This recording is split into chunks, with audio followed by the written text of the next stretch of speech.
नाजरीन, ये एक ऐसा मेडिकल केस था जिसने मेडिकल की दुनिया को हैरान करके रख दिया।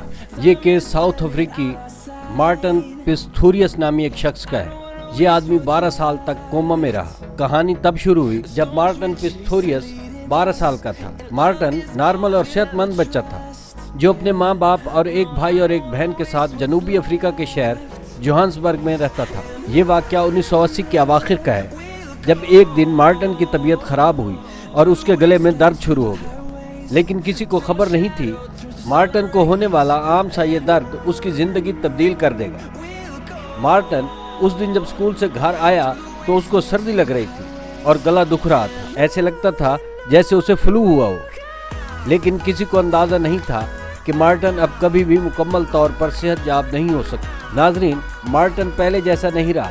कुछ ही दिनों में मार्टिन की बॉडी ने हरकत करना छोड़ दी। ये आहिस्ता आहिस्ता पैरालाइज होना शुरू हो चुका था।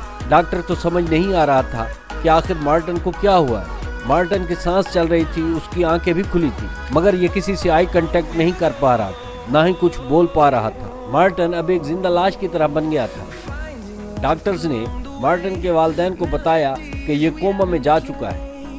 ये ना तो किसी को सुन सकता है और ना ही बोल सकता है, और ना ही किसी से आई कांटेक्ट कर सकता है, ना ही किसी को महसूस कर सकता है। यानी मार्टिन की सिर्फ सांस चल रही थी। डॉक्टर्स के मुताबिक मार्टिन के पास बहुत ही कम वक्त बचा था और ये किसी भी वक्त मर सकता था। ये सुनकर मार्टिन की फैमिली के होश उड़ गए। मार्टिन की बॉडी तो उनके साथ मौजूद थी, लेकिन ये खुद मौजूद ना था।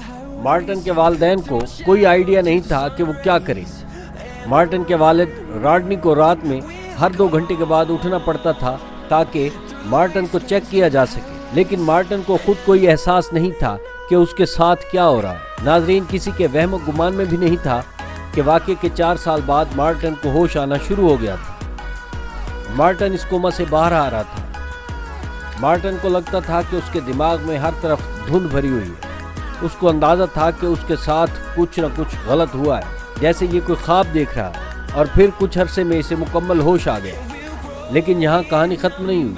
यहाँ से एक बड़ा मसला शुरू हो गया। मार्टिन को होश तो आ गया, लेकिन ये ना तो बोल सकता था और ना ही हिल सकता। ये होश में है, ये बात सिर्फ मार्टिन ही जानता था। अब मार्टिन को सब पता था कि कौन क्या बोल रहा है और दुनिया में क्या हो रहा है। अब मार्टिन की कैफियत ऐसी थी कि ये एक ऐसे सुनसान जजीरे में था जहाँ ये सिर्फ सोच सकता था। आप खुद इमेजिन करें, हमें कोई बेड पर लेट कर सोचने का कहे और कहे कि हिलना बोलना भी ना हो, तो हम चंद घंटों में फ्रस्ट्रेट होना शुरू हो जाएंगे।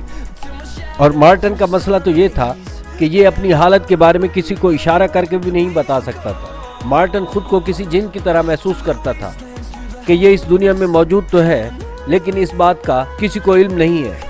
इस दौरान उसकी फैमिली के साथ दुनिया में बहुत कुछ हुआ।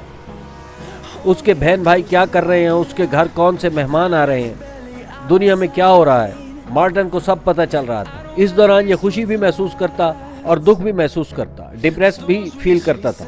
लेकिन किसी के इल्म में ये बात नहीं थी कि मार्टिन होश में है। इस दौरान एक बार तो उसकी माँ ने चीख कर उसे ये भी कह दिया था कि तुम जल्द मर क्यों नहीं जाते, क्योंकि ये उस ऐसी हालत नहीं देख सकती थी। लेकिन उसको ये पता नहीं था कि मार्टिन सब सुन रहा है। मार्टिन के वालिद ने उसका बहुत ज़्यादा ख्याल रखा। उसके साथ साथ मार्टिन की जिम्मेदारी एक औरत के पास थी। नाजरीन, जब मार्टिन 25 साल का हुआ और उसको लगा कि अब ये सारी ज़िंदगी ऐसे ही गुजार देगा और अब उसकी दुनिया सिर्फ उसकी सोच ही है, फिर एक दिन ऐसा करिश्मा हुआ जिसने मार्टिन की ज़िंदगी फिर से बदल दी। वो औरत जो मार्टिन का ख्याल रखती थी, उसको एहसास हुआ कि मार्टिन होश में है और ये सबको सुन सकता है।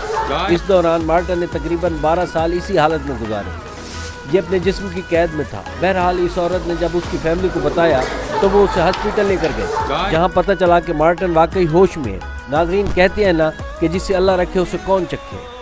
आहिस्ता आहिस्ता मार्टिन की थेरेपी शुरू हुई और एक कंप्यूटर के जरिए मार्टिन दूसरे लोगों से कम्युनिकेट करना शुरू हो गया।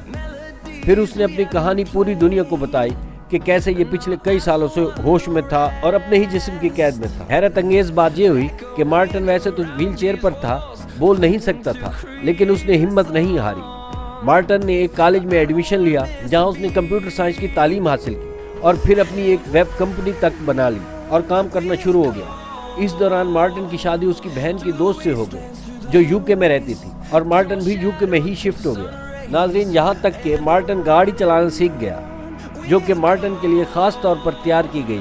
2011 میں مارٹن نے ایک کتاب لکھی جس کا نام گھوسٹ بوائے تھا اور اس کی کہانی نے دنیا کو حیران کر کے رکھ دیا۔ آج مارٹن یوکے میں ہی موجود ہے اور اس کو گھوسٹ بوائے کے نام سے بلایا جاتا ہے۔ اگر آپ کو مارٹن کی یہ موٹیویشنل سٹوری پسند آئی ہو تو ویڈیو کو لائک ضرور کریں۔ ایسی ہی دلچسپ ویڈیوز کو دیکھنے کے لیے چینل کو سبسکرائب کریں اور بیل آئیکن ضرور دبا دیں۔ اگلی ویڈیو تک کے لیے اللہ حافظ و ناصر۔